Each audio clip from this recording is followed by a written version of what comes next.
ఉపమన్యుడు ఒక నిరుపేద బాలుడు. వేళకు ఇన్ని గంజిమెతుకులు కతకటమే మహాభాగ్యంగా భావించే కుటుంబంలో పుట్టాడు. ఓ రోజున ఉపమన్యుడు బంధువుల ఇంటికి వెళ్ళాడు.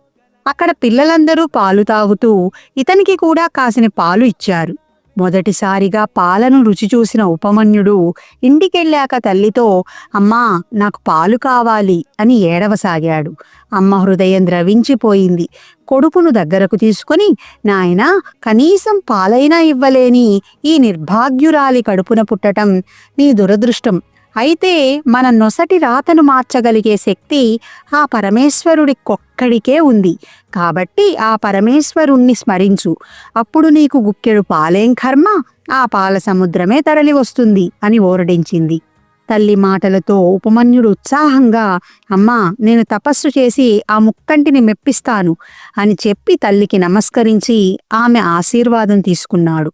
హిమాలయ పర్వత ప్రాంతానికి వెళ్ళి తపస్సు ప్రారంభించాడు.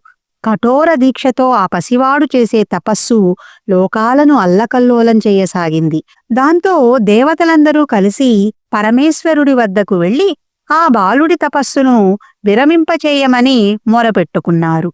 అందుకు సమ్మతించాడు శివుడు. ఇంతలో కఠోర తపస్సులో లీనమై ఉన్న ఉపమన్యుడి కళ్ళెదుట హఠాత్తుగా దేవేంద్రుడు ప్రత్యక్షమై, కుమారా, నేను దేవేంద్రుణ్ణి, నీ తపస్సుకు మెచ్చాను. ఎందుకింత కఠోర తపస్సు చేస్తున్నావు అని అడిగాడు. ఉపమన్యుడు కళ్ళు తెరిచి ఇంద్రుణ్ణి చూసి, మహేంద్ర, పరమేశ్వరుడి కటాక్షం కోసమే నా ఈ తపస్సు. దయ ఉంచి ముక్కంటి నాకు త్వరగా ప్రత్యక్షమయ్యేలా వరమివ్వండి అన్నాడు. బాలకా, పరమేశ్వరుడు ఒక పాషాణం. నీకు కావలసిన వరాలను నన్నడుగు, నేను అనుగ్రహిస్తాను. వెంటనే ఈ తపస్సు చాలించు అన్నాడు ఇంద్రుడు. ఆ మాటలు విన్న బాలుడు కోపంతో, నువ్వసలు ఇంద్రుడివేనా, లేక ఆ వేషంలో వచ్చిన మాయావివా? శివనింద చేస్తున్న నిన్ను ఇప్పుడే చంపేస్తాను అని అన్నాడు ఉపమన్యుడు. వెంటనే పరమేశ్వరుడు పార్వతీ సమేతంగా దేదీప్యమానమైన కాంతితో ప్రత్యక్షమై, భక్తా, నీ తపస్సు నన్ను కదిలింపచేసింది.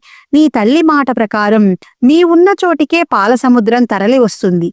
నీకు సకల సంపదలు లభిస్తాయి అన్నాడు. జగన్మాత ఆ బాలుణ్ణి ప్రేమతో ఒడిలోకి తీసుకుని మాతృవాత్సల్యంతో తన చనుబాలిచ్చింది. వయసులో చిన్నవాడైన తల్లి మాటల పట్ల ఉపమన్యుడికి ఉన్న నమ్మకం, దృఢమైన దీక్ష అతన్ని పరమేశ్వరానుగ్రహానికి నోచుకునేలాగా చేశాయి.